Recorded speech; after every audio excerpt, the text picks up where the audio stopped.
Features of democracy, lesson आपका democracy का है। Democracy is a form of government in which the ruler are elected by people. अभी इन्होंने शुरू में वही डिफाइन लिखी है जो आप 6th, 7th, 8th में पढ़ते आ रहे हो कि डेमोक्रेसी वो गवर्नमेंट की फॉर्म है जिसमें रूलर्स जो है उनको लोग चुनते हैं। ओके, डेमोक्रेसी की एक पॉपुलर डेफिनेशन है ना, for the people, bye the people, है ना, तो ये वही चीज़ है। लेकिन सिर्फ इसमें इतना ही नहीं है, अभी आप आगे पढ़ोगे लेसन्स में कि क्या क्या होना चाहिए, तो वही ये शुरू से एक एक फीचर बताते जा रहे हैं। जैसे पहला है major decisions by elected leaders, यानी एक डेमोक्रेसी में आपने लीडर्स को तो इलेक्ट कर दिया, लेकिन अगर वही सारे डिसीजन लेते हैं तो वो डेमोक्रेसी है, नहीं तो वो डेमोक्रेसी नहीं है। वही अब इस एग्जाम्पल से होगा। देखो, पाकिस्तान में जनरल परवेज मुशर्रफ ने क्या किया, एक मिलिट्री कूप किया अक्टूबर 99 में। अब मिलिट्री कूप क्या होता है, यानी जो इलेक्टेड गवर्नमेंट होती है ना उसको मिलिट्री से अटैक कराना, मतलब जेल में डाल देना, मरवा देना, ये ऐसे होता है। ठीक है, वो किया उसने, और उसने जो डेमोक्रेटिक इलेक्टेड गवर्नमेंट थी उसको गिरा दी और खुद को कहा कि मैं चीफ एग्जीक्यूटिव हूँ कंट्री का, यानी सारे कंट्री का डिसीजन जो है, एडमिनिस्ट्रेशन जो है वो मैं करूंगा। लेटर ही चेंज, अब बाद में उसने अपने डेजिग्नेशन को किसमें चेंज कर लिया, चीफ एग्जीक्यूटिव से कह रहे मैं अब कंट्री का प्रेसिडेंट हूँ। और 2002 में उसने एक रेफरेंडम किया कंट्री में, जिसमें उसने कहा कि मेरे को 5 साल की, लोगों ने मान लिया कि भाई मैं 5 साल और दूंगा, लोगों ने मुझे 5 साल और करने का काम कर दिया। रेफरेंडम मतलब होता है लोगों से सलाह लेना, मीन्स कुछ। अब Pakistani media, human right organisation और डेमोक्रेसी एक्टिविस्ट जो थे said that referendum was based on malpractice and fraud, यानी जो उसने रेफरेंडम कराया था वो जो लोगों के पास गया था, लोगों की सलाह जो मांगी थी, लोगों का ओपिनियन मांगा था, तो वो जो ये एक्टिविटिस्ट से सारे जो डेमोक्रेसी के लोग थे वहाँ, ह्यूमन राइट ऑर्गेनाइजेशन वाले थे, पाकिस्तान मीडिया, वो सब कह रहे थे कि ये गलत है, ये फ्रॉड है, ये गलत तरीके से खुद को प्रेसिडेंट डिक्लेयर किया है।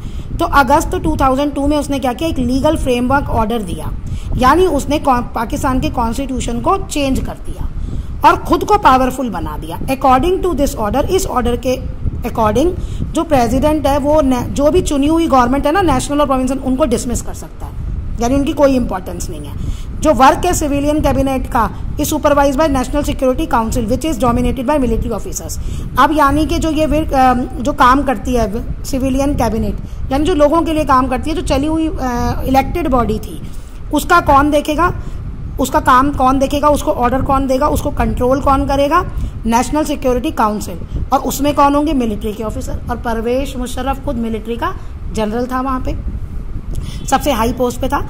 आफ्टर पासिंग दिस लॉ, ये लॉ पास करने के बाद इलेक्शन हुए नेशनल और प्रोविंशियल असेंबली के, तो पाकिस्तान में इलेक्शन हुए, इलेक्टेड रिप्रेजेंटेटिव्स के पास पावर थी, लेकिन क्या जो फाइनल पावर थी वो मिलिट्री ऑफिसर्स और मुशर्रफ के पास थी। अब क्वेश्चन यहाँ ये बनता है कि आपने पढ़ा सारा, पहला ये बनेगा कि मुशर्रफ ने खुद को कैसे इतना पावरफुल बना लिया, तो वो सारा आप ये लिखोगे, ये पूरा पैराग्राफ उसका आंसर है। अब दूसरा क्वेश्चन ये बनता है कि why Pakistan under Pervez Musharraf should not be called a democratic government. ये आ सकता है, अभी आपने यहाँ पढ़ा, इलेक्शन हुए, लोगों ने नेता चुने, गवर्नमेंट बनी, नेशनल और प्रोविंशियल असेंबलीज बनी, यानी पार्लियामेंट और असेंबलीज बनी, वहां चुने हुए नेता बैठे, सब कुछ तो हुआ कि इलेक्टेड बाय डेमोक्रेसी से गवर्नमेंट, इलेक्टेड बाय पीपल, तो वो हुआ। लेकिन फिर भी पाकिस्तान में वो गवर्नमेंट जो थी वो डेमोक्रेटिक नहीं थी। क्यों? तो यहाँ पे आता है क्यों, क्योंकि जो चुने हुए नेता थे, जो रिप्रेजेंटेटिव्स थे, उनके पास कोई भी डिसीजन लेने का अधिकार नहीं था। सारी पावर्स जो थी वो किसके पास थी, परवेज मुशर्रफ और मिलिट्री ऑफिसर्स के पास, और उनको लोगों ने नहीं चुना। They were not elected by the people. तो दैट्स वाई उस टाइम में जो गवर्नमेंट थी is not a democratic one.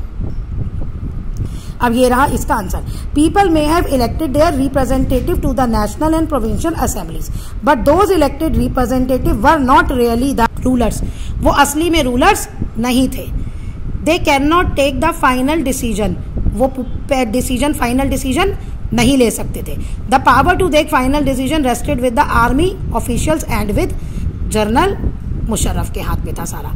And none of them were elected by the people, लेकिन इनमें से किसी को भी लोगों ने नहीं चुना था। This happens in many dictatorship and monarchies. ये कहाँ होता है?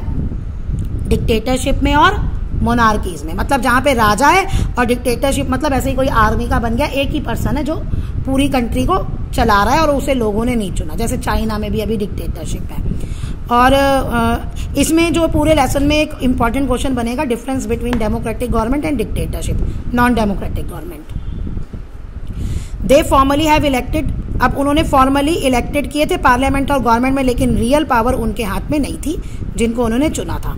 कुछ कंट्रीज ऐसी हैं जहां रियल पावर कुछ एक्सटर्नल पावर के साथ, not locally elected representative, they can not be called the people rule. तो कहते हैं अगर कुछ कंट्रीज में जो रियल पावर है कुछ एक्सटर्नल पावर बाहर की पावर्स के साथ, and not with locally elected representatives, तो वो लोकल रिप्रेजेंटेटिव के पास नहीं है, मीन्स के जिनको आप चुन रहे हो उनके पास ये पावर्स नहीं है, तो इसको हम पीपल रूल नहीं कहेंगे। तो पहला फीचर डेमोक्रेसी का क्या गया, in a democracy the final decision making power with rest with those elected by the people, यानी कि जो फाइनल डिसीजन लेना होगा वो जिन लोगों को जनता ने चुना है, लोगों ने चुना है, वही लोग लेंगे, तो वो डेमोक्रेटिक गवर्नमेंट है।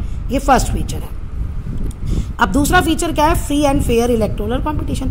अच्छा, इलेक्शन हो रहे हैं, लेकिन अगर उसमें आपके पास चॉइस ही नहीं है, एक ही पार्टी इलेक्शन लड़ रही है, तो ये तो डेमोक्रेसी ना हुई ना, क्योंकि आपको कोई ऑप्शन ही नहीं, आप तो उसी पार्टी को वोट करके आओगे या वोट देने नहीं जाओगे, तो ये तो कोई भी इलेक्शन नहीं हुआ। तो इसलिए फ्री और फेयर इलेक्शन होना चाहिए। अब ये हम दो कंट्रीज का केस पढ़ेंगे, चाइना और मैक्सिको, दोनों का केस आता है और ये आगे आप देखोगे। चाइना में इलेक्शन रेगुलरली होते, चाइना में इलेक्शंस होते हैं हर 5 साल बाद, ठीक है, और ये उसका पीपल कांग्रेस ये पार्टी है, कंट्री की पार्लियामेंट का ये नाम है। अब national people congress has power to appoint the president of the country. अब ये जो नेशनल कांग्रेस उसकी पार्लियामेंट है, उसको पावर है कि वो अपना प्रेसिडेंट चुने। अब इसके 3000 मेंबर्स हैं जो पूरी चाइना में चुने जाते हैं और यहाँ चाइना की पार्लियामेंट में वो जाते हैं। कुछ मेंबर्स को आर्मी इलेक्ट करती है। बिफोर कॉन्टेस्टिंग इलेक्शंस, अगर किसी को इलेक्शन कॉन्टेस्ट करना है तो candidate needs to the approval of Chinese communist party. India में तो ऐसा है कि अगर आप इलेक्शन लड़ना चाहते हो किसी पार्टी को फॉलो कर लो, या आप इलेक्शन कमीशन में अपना नाम दे दो तो आप इंडिपेंडेंट भी इलेक्शन लड़ सकते हो, लेकिन वहाँ ऐसा नहीं है। वहाँ आपको पहले चाइनीज कम्युनिस्ट पार्टी अगर अप्रूव करेगी तो आप इलेक्शन लड़ोगे, चाहे वो अपनी पार्टी का सिंबल दे, चाहे आपको कहे कि आप किसी और सिंबल पे लड़ो, नहीं तो वो नहीं लड़ेगी।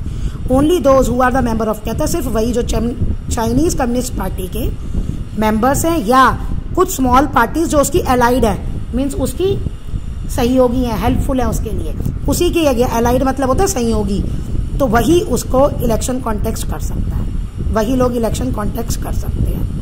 अब तो गवर्नमेंट जो है वो हमेशा किससे बनेगी, कम्युनिस्ट पार्टी से। आप खुद सोचो, आप चाइना में रहते हो, आपको वोट करना है, तो या तो आप किसको वोट करोगे, चाइना की पार्टी के मेंबर को, या जिसने कम्युनिस्ट पार्टी ने जिसको अपॉइंट किया है उसको, या कम्युनिस्ट पार्टी के मेंबर को, चाइना नहीं कम्युनिस्ट पार्टी के मेंबर को, या जिसको उसने अप्रूव किया है उसको। तो देखा जाए क्या फर्क पड़ रहा है, दोनों है तो सेम ही, दोनों है तो सेम ही। अब इंडिया में है, दिल्ली में कांग्रेस और आम आदमी पार्टी मिलकर लड़ रही है, चाहे आप आम आदमी के सपोर्टर हैं चाहे आप कांग्रेस के सपोर्टर हैं, वोट तो उसी को गया ना। तो यहाँ पे भी वो है, यहाँ पे तो और स्ट्रांग है अलायंस चाइना में, तो यानी कि लोगों के पास चॉइस नहीं है, तो यहाँ फ्री और फेयर इलेक्शन नहीं होता, इसलिए चाइना में भी डेमोक्रेसी नहीं है। सिंस इज इंडिपेंडेंस 1930 से आज़ाद होने के बाद मैक्सिको हर साल इलेक्शन करता है, हर 6 साल बाद करता है। अब मैक्सिको का केस क्या है, अब ये देखो आप, country never been under a military और कभी मिलिट्री और डिक्टेटरशिप रूल नहीं हुआ, लेकिन मजेदार बात क्या है, 2000 के बाद जो भी इलेक्शन है ना, जितने भी इलेक्शन हुए हैं, one by party PRI institutional revolutionary party है वहाँ की, हमेशा वही जीतती आ रही है, यानी कोई और पार्टी इलेक्शन जीतती नहीं, वो लड़ती है लेकिन वो जीतती नहीं। अब क्यों नहीं जीतती वो है opposition did contest election but never manage to win. Opposition election लड़ता है लेकिन कभी जीत नहीं पाता। क्यों नहीं जीत पाता, ये क्वेश्चन आता है कि PRI known to use many dirty tricks to win elections, यानी वो गलत तरीके यूज करते हैं इलेक्शन जीतने के लिए, ठीक है। अब क्या होगा, all those who were employed in government officer had to attend party meeting.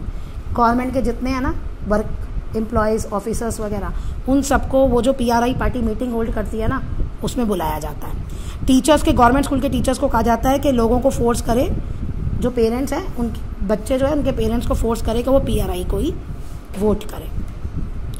Media को इग्नोर किया जाता है, जो भी उनके खिलाफ छापता है, ठीक है ना, तो उनको जेल में डाल दिया जाता है।